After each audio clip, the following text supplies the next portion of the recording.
I'm a neuropsychologist, which means that I basically fiddle with the brain. My passion has been to try and help people after things like head injury, stroke, or just general declines that may not have a very good explanation. Exactly the stuff that you were talking about a little before. When people are beginning to decline, they're getting forgetful, they're asking, do I have dementia? Do I not? What exactly is going on? And, for a long time, there was so little that we could do for the brain. The brain was treated as, it was talked about as this black box. You can't get in there, you can't look at it, and you can't fix it. How are you going to fix such a thing? Then we had brain mapping, which you showed earlier with the topography of that lady in the 70s having some decline. I do those brain maps. I can tell you that that brain map that you showed is dramatic. It's a dramatic transformation. And it takes months, years of very, very careful coordination of many different things to get the person to have that kind of improvement. So what we know is that when the brain declines, there are a few things that decline, and it's not just the brain, it's the whole body. We have mitochondria sitting in the cells of our body and in the neurons of our brain. The more mitochondria you have, the better you function. In the mitochondria, which is referred to as the powerhouse of the cell, you have also ATP. That is the fuel of the powerhouse of the cell. ATP is like the fuel that goes in your car. That is what we need in our brain. Adenosine triphosphate is the thing that makes the thing go. It makes the brain work. You also have another substance, cytochrome C oxidase. And I promise I'm going to be light on the science here, but I really do want folks to understand the science. And I want to also shed light on the sheer genius of David. So that's where I'm getting to, okay? So you've got cytochrome C oxidase, which is the courier of the brain. It grabs the good, healthy electrons that come into your body, which are coming in through the oxygen you breathe, healthy foods that you're eating. You're taking electrons from that, and you're binding them with the calcium, with the potassium, going into everywhere that it's needed, and doing the job. So between these three things, the CCO, the ATP, and the mitochondria, you've got the entire mechanism of that self-healing that Eugenia spoke about. The body can heal itself. It does, right? I mean, think about how many terrible things happen to people, and they do seem to heal. And even in much earlier years when we had so much less in the way of medication and interventions, people healed from pretty bad injuries, but it's predicated upon your having all of the conditions that allow your tissue to heal. That is enough mitochondria that are powered enough by the ATP and also fired up by the CCO. Then we'll get to the stem cells, which is another dimension of this. So the first thing I want to share with everybody is that there's more than 30 years of solid research behind the power of photobiomodulation or photomodulation therapy, whichever you want to call it. So much so, there's a Harvard researcher by the name of Dr. Michael Hamblin. Do we have that little display I wanted to share with folks? Can you put it up yourself? Nate was going to share it with us. Okay, good. There we go. Thank you so much, Nate. So first of all, I just want everybody to see, and if you want, copy this particular URL, which is going to lead you to Dr. Michael Hamblin's review of photobiomodulation of 2016, and then another one in 2018. In the first one, the 2016 review, he covers the science of photobiomodulation very much in detail. It's an incredible article. It's just mind-blowing. So here I also shared with you, if we can go down just a little bit, the mitochondria. This is what they look like. They contain the very folds of the DNA of your brain. That's the whole program. You know, without the program, where are you going? How are you going to fix anything? How are you going to take care of that brain, which needs to deal with cleanup every day after the wear and tear of the day? So you rely upon the DNA working. You've got the ATP in here. ATP synthase particles are where the ATP is formed. Okay, now we advance down a little more. And what I want to show you in the next slide is where the CCO goes. the cytochrome C oxidase travels to all of these different areas that you're seeing. The right side in the green is plants. Okay, let's not worry about the plants. They seem to take care of themselves pretty well, but we need to take care of ourselves, right? So in the human body, look at all of these actions that the CCO does. You need to boost your CCO, right? And you need to boost your ATP. I think we're all in agreement on that. Down to the next slide. This is the most exciting of them all. This is Michael Hamblin's depiction of, I want to stress this to you, this is his findings directly from research. This is found in rat brains and mouse brains. So this is actual findings. This is not theory. This is not, I think this is what happens. This is what actually happens as documented. When you shine light on the brain, you get reduction in inflammation. It's anti-inflammatory. You get reduction in edema, which is collection of blood in areas where you don't want so much blood.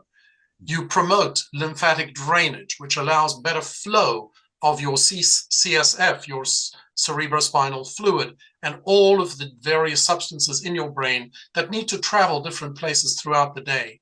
You get increased blood flow. You get neuron progenitor cells, which help you make new neurons. Yes, we do need to make new neurons. The neurons of our brain are replaced every 7 to 8 months. If you don't replace them, you're limping along on ailing neurons like on crutches. Synaptogenesis is the formation of new memories. Neurotrophins are the things that you need as precursors to making the neurons. SOD, we know that word already. It's associated basically with health and cleanup, the antioxidants of the brain. Survivin is linked to the telomeres, which is how long are you going to keep your brain? How long are you going to keep your DNA working for you? That's linked to the survivin. Anti-apoptosis is to stop the death of cells. Apoptosis is when the brain basically prunes away the dying cells. So all of these good things are happening to you when you get light into the brain, right? Okay, so now we go down a little more, and I want to show you how I worked in my office. I still work in my office with this kind of stuff, expensive equipment on which you spend tens of thousands of dollars for each device, either probes or arrays, like in the bottom picture, things that you apply to people's bodies. They come in, they pay for all this time that's involved of the practitioners to administer this to them, and they have to come frequently during the week for quite a few weeks or months.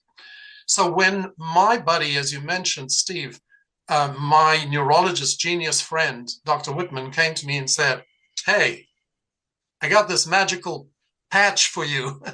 I said, are you out of your mind? I spent tens of thousands of dollars on equipment to treat people, and you're telling me this can do the trick? He says, yeah, it's doing it for so many people. You really ought to try it. So now I want to switch to my personal testimony. You did yours, Steve. I'm going to do mine real quick. At the time that we had this conversation, I had been consulting with neurosurgeons for my back. I had major back problems. I knew that I had a disc that had herniated 4 times. So basically, in essence, looking at the MRI, it's like there's no disc there. It's a flat thing. And of course, that means that I'm bouncing around. My vertebrae are bouncing and hitting on the nerves. The pain was excruciating. Should I do the surgery? Should I not do this? I don't want to do the surgery. Along came the patch. 3 months, pain is gone. 4 months, I'm back on the treadmill. I'm back on the elliptical. I'm running, jogging, doing whatever I want, which told me that it wasn't just that it took away the pain, took away the inflammation. It did what you were talking about, Gina. It replaced the inside of the disc because it replaces the collagen in the body. I don't know of anything else that can do that. I honestly do not know. And I'm in the healthcare business, and I've looked at almost everything that there is in the interest of helping my patients. Yeah. So that got me really convinced. Now, to help you understand how does it do that, I'm just going to show you one more thing. If we can go down, yeah. So now we get to the sheer genius of the man who brings us all together today, David Schmidt. What is this? This is thermal imaging. This is what people look like when they're standing in the dark and you have no light on them, but you do a thermal imaging picture of them, what you're catching is the light coming from them. What does that mean? Near infrared light is being put out by our bodies all the time, right? You didn't think that there was this much, did you? I mean, there's a reason why the FBI, the CIA can look through the walls of buildings and see a human alive inside by picking up this thermal imaging. That means that our bodies are beaming out a tremendous amount of near-infrared light. So here's what David did. He invented something that captures that near-infrared light coming off of our body.